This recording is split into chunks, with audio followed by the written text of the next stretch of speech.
Hey guys, in this clip from Double Tap TV on AMI TV, we ask Google's Christopher Patnoe about new features in Android 13. You're watching Double Tap TV. We're in conversation with Christopher Patnoe, the Senior Program Manager for Google's accessibility team. Not the first appearance of his on Double Tap TV, I should say. One more time, and I think that makes you officially a friend of the show. Oh, don't make any assumptions. He hasn't made up his mind yet. We've still got some time with him. Christopher, let's shift gears a bit. Let's talk about Google Lookout. It's really an incredible app, and honestly, it's one of the things that we hear a lot about from our audience, whether it's on the audio show or on this TV show. And we ask for feedback. They give us lots of feedback on this. The consensus is they love it, but, and there's always a but, sorry, it's Android only. Are there any plans to bring it to iOS so Apple folks can share some of the love? At this time, we're focused mostly on trying to make Lookout as a first-class citizen and as performant and excellent as it can be on Android devices. Because we have control of the operating system and a deep understanding of the hardware, how it works, it's much easier for us to get a great experience on Android. The world is different on iOS. We won't necessarily have all of the same kind of controls that we would need. So right now we're focused on Android, but Apple is an excellent software company. I mean, heck, I worked there for 10 years myself. I'm not just sort of saying things just because. They do excellent work, and I'm sure they could put together a fantastic app if this is when they decide that this is what they want to do. Okay, so put it on them. I like it. They can do some great things as well. Well, another area of Google accessibility that has clearly seen some love in the past year, and over the past couple of years actually, is Chromevox on Chromebooks. I must admit I've noticed a huge difference recently, Christopher, especially using Google Docs. What an excellent experience. So maybe you could tell us what's new in Chromevox. Well, thank you. Well, first I want to thank you for recognizing the improvements. The team has made real efforts, and we have a really solid development team making Chromevox as good as it can be. Where we've been focusing on is really raising awareness and making it easier for people to use. So, for example, we've noticed through our research that people don't know about it when they need it, like when you're first installing the operating system.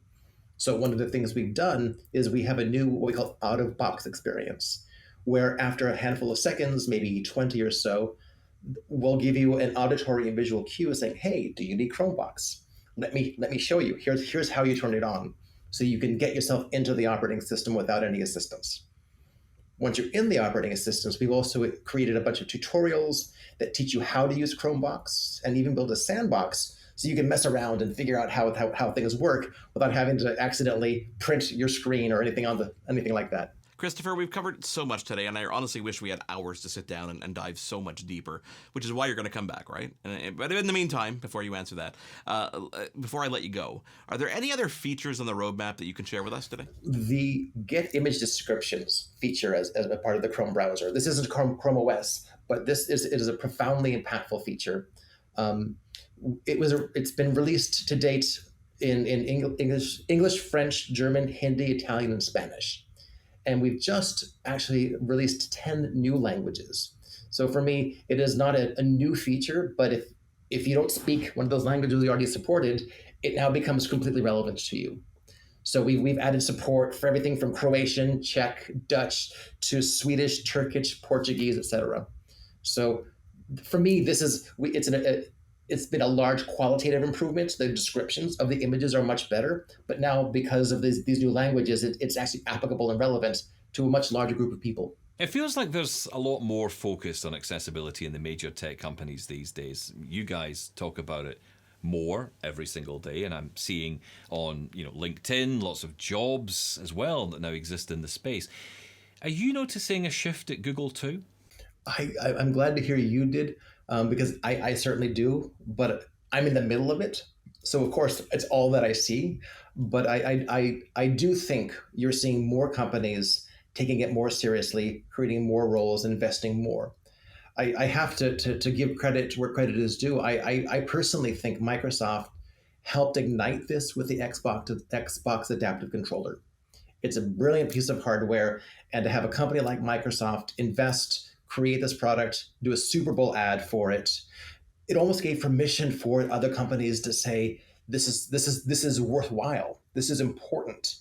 And now you see competition on accessibility. Apple, Google, Microsoft, it's sort of like a horse race in my mind for the companies at our level. I can do this. Oh, yeah, well, I can do this. Oh, yeah, well, I can do this. It's really an awful lot of fun. And I think an area where to see this is captioning, where you see these meets will be free, and then have lots of languages, and the teams will do something. Android had live caption on Android for a couple of years, and now Apple's just about to release this on their new iOS. So it's this really interesting competition of what's the old song? Anything you can do, I can do better. I love that. And this is what's really happening throughout the industry, and it makes it better for everyone. I don't think we will never achieve perfection because people's needs are so disparate. But what I'm really proud of is what we've done inside of Google is we've tried to collaborate with the community as much as we can to understand where the shortcomings, where the issues, and there's been attention being paid to this, everything from HR towards engineering towards support. We've created a new job role called the accessibility analyst, for example. So this is for someone who is an expert in assistive technology, whether a native user or someone who's deeply trained, and they come in and they not just test our applications for accessibility, but they also co-design and advocate and teach, and they become a part of the design and engineering process. So when you have these people on the ground building with the engineering team, it's sort of the nothing about us without us come to life. We have people there with real world experience saying this works and this doesn't work and why. Christopher Patnoe, thank you so much for joining us here on Double Tap TV. My pleasure. Thank you so much. Thanks, Stephen. Stephen, we're done. We're out of time. We're going to have to debrief on this one on Double Tap Daily, so do check out the podcast. Search up Double Tap on your podcast app, and I trust you will find us there. On behalf of our guests, Christopher Patnoe and Stephen Scott, I am Mark Aflalo. Thank you guys for being with us. Thanks for watching Double Tap. Send us your feedback to feedback@doubletaponair.com. Leave us a voicemail at 1-877-803-4567. Hosted by Mark Aflalo in Montreal and Stephen Scott in Glasgow. Producer Mark Aflalo. Editing and graphics Jordan Steves. Voiceover Anna Vicino.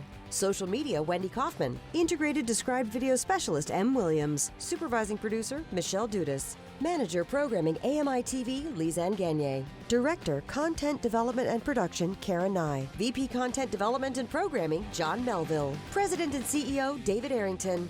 Copyright 2022 Accessible Media Inc. Thanks for watching Double Tap here on YouTube. If you're not already subscribed, please do that so you don't miss another video.